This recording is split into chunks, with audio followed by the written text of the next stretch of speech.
आज हम डिस्कस कर रहे हैं कंज्यूमर प्रोटेक्शन एक्ट 2019 क्लास 12 का बिजनेस का लास्ट चैप्टर। ठीक है, कंज्यूमर प्रोटेक्शन एक्ट सबसे पहले कंज्यूमर होता कौन है? कंज्यूमर एक पर्सन है जो गुड्स को खरीदता है अपने कंजप्शन के लिए, किसी और को सेल कर नहीं रहा है, अपने कमर्शियल पर्पस के लिए नहीं खरीद रहा है। उसका मेन पर्पस क्या है? उसको खुद को कंज्यूम करना। जैसे पार्ले जी बिस्किट के एग्जाम्पल लेते हैं कि पार्ले जी बिस्किट अगर खुद को खाने के लिए ले रहे हो तो तुम कंज्यूमर हो, पर वही पार्ले जी बिस्किट अगर कोई दुकान वाला लाया है बेचने के लिए तो वो कौन सा पर्पस है? रीसेल का पर्पस है, कमर्शियल पर्पस है। और कंज्यूमर सर्विसेज भी लेता है। सर्विसेज जैसे तुम ट्यूशन पढ़ते हो वो सर्विस है, तुम डॉक्टर के जा रहे हो वो सर्विस है, तो जो डॉक्टर के पास तुम जा रहे हो पेशेंट बन के तब भी तुम्हें कंज्यूमर ही हो। ठीक है, तो वहाँ के लिए भी तुम कंज्यूमर कंसीडर करे जाओगे। अब कंज्यूमर प्रोटेक्शन होती क्या है? कंज्यूमर को बचाना किस चीज़ से? एक्सप्लॉयटेशन से। कई बार क्या होता है कि कुछ चीज़ों में ना उनको मिसलीड कर दिया जाता है, या जब वो गुड्स और सर्विसेज खरीदते हैं ना तो क्या होता है कि गुड्स सर्विस खरीदते टाइम गुड्स में कभी कभार एक्सपायरी सामान दे देते हैं, ये सर्विसेज उन्हें सही से मिलती नहीं है। तो उस केस में जब कंज्यूमर को एक्सप्लॉयट करा जा रहा है उसे क्या करना चाहिए, ये सारी चीज़ें हम डिस्कस करेंगे। तो सबसे पहले हम देखेंगे कि कंज्यूमर अगर प्रोटेक्शन चाहिए तो उसको कंज्यूमर के कुछ राइट्स होंगे ना, अपने राइट्स के बारे में उसे पता होना चाहिए। तो कंज्यूमर के टोटल 6 राइट्स है। कितने राइट्स हैं? 6। तो उसका सबसे पहला राइट है राइट टू बी प्रोटेक्टेड। उसके पास राइट है प्रोटेक्शन का, वो उसके पास राइट है कि वो बच सकता है। कैसे बचेगा? सबसे पहले है राइट टू बी प्रोटेक्टेड। उसके पास राइट है कि वो, इसका दूसरा नाम है राइट टू सेफ्टी। मतलब कंज्यूमर के पास राइट है कि वो बच सकता है। किस चीज़ों से बच सकता है? कोई भी हजार्डस चीज़ उन्हें बेची जा रही है, कोई भी एक्सपायरी चीज़ या फिर कोई ऐसी चीज़ है जो मार्क नहीं है, जैसे ISI की मार्क लगते हैं ना इलेक्ट्रिक डिवाइसेस पे, ठीक है, या फिर कोई दवाई है जो एक्सपायरी है, उससे प्रोटेक्शन। तो केस स्टडी में ऐसा कुछ भी मिलेगा तो ध्यान रखना। दूसरा है राइट टू सीक रिड्रेसल। मतलब उसके पास राइट है कि वो रिड्रेसल ले सकता है, मतलब वो कोर्ट में जाके अपनी कंप्लेंट हियर करवा सकता है। ठीक है, वो क्या करेगा? कोई भी अगर उसको दिक्कत लग रही है, कोई भी डिफेक्ट है, तो वो क्या करेगा? सीधा कोर्ट में अपील लगा देगा। उसके बाद है राइट टू बी हर्ड या फिर to file a complaint. Consumer क्या कर सकता है? अपनी कंप्लेंट जाके फाइल कर सकता है। ठीक है, और कंज्यूमर के पास राइट है कि वो चूज कर सकता है। चूज मतलब मार्केट में बहुत सारे प्रोडक्ट्स अवेलेबल हैं, तो वो कौन से प्रोडक्ट्स में उसे चूज करना है वो उसकी चॉइस है, उसकी मर्जी है। वो मैकडोनल्ड में जाए, पिज्जा विंग्स में जाए, बर्गर किंग में जाए, या फिर कोई भी फूड कॉर्नर पे जाए वो खाने के लिए। Right to be informed. Information का पूरा राइट है। मतलब कंज्यूमर को पता होना चाहिए कि गुड कब बना है, मतलब उसकी मैन्युफैक्चरिंग डेट, उसके इंग्रेडिएंट्स, उसकी एक्सपायरी डेट, और बहुत सारी चीज़ें कि कैसे कंज्यूम होते हैं। पूरा मैनुअल दिया जाता है ना कोई भी प्रोडक्ट हम यूज़ करते हैं।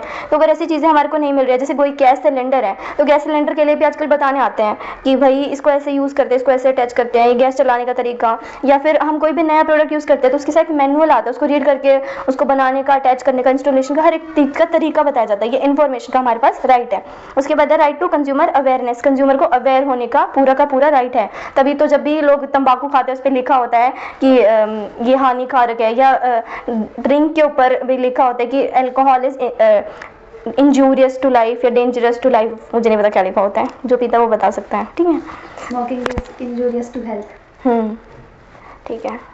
और अब हम देखते हैं कि कंज्यूमर को कंज्यूमर अब ये इनमें से कोई भी राइट अगर कंज्यूमर का वायलेट हो रहा है तो वो जा सकता है। अब कौन जा सकता है, कौन कंप्लेंट कर सकता है? Who can file a complaint? तो देखो हमारे पास कोई पहले एक कंज्यूमर इंडिविजुअली जा सकता है, या फिर बहुत सारे लोगों के बिहाफ पे, एक या 2-4 कंज्यूमर जितना उनकी मर्जी है, बहुत सारे लोगों के बिहाफ पे कंज्यूमर्स जा सकते हैं। या फिर एक रजिस्टर्ड एसोसिएशन है कोई भी कंज्यूमर की, वो जा सकती है। गवर्नमेंट अपील कर सकती है कंज्यूमर के बिहाफ पे। या फिर जैसे कोई दवाई खा के कोई मर गया है तो उसके बिहाफ पे कोई डिसीज कंज्यूमर है तो उसका लीगल हायर जा सकता है। ठीक है, अब कहाँ जाएंगे, क्या करना है कंज्यूमर को कंप्लेंट करने के लिए?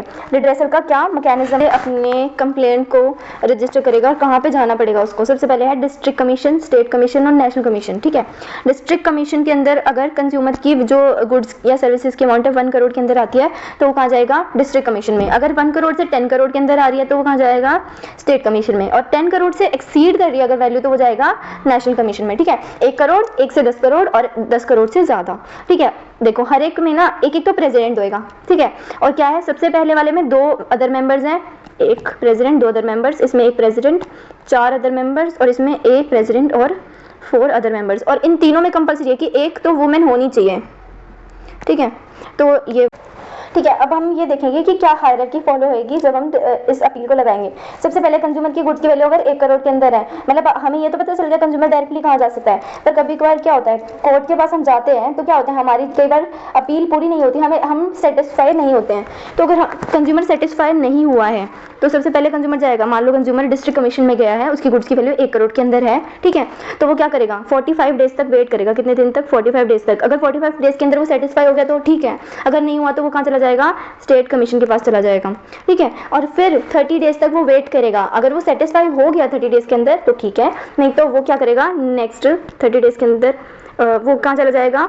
नेशनल कमीशन के पास चला जाएगा, और फिर वो 30 डेज तक और वेट करेगा, नेशनल कमीशन के पास अपील लगाएगा। अगर वो 30 डेज के अंदर अंदर सेटिस्फाई हो गया नेशनल कमीशन के डिसीजन से तो ठीक है, नहीं तो वो लास्ट में कहाँ जाएगा? Supreme court.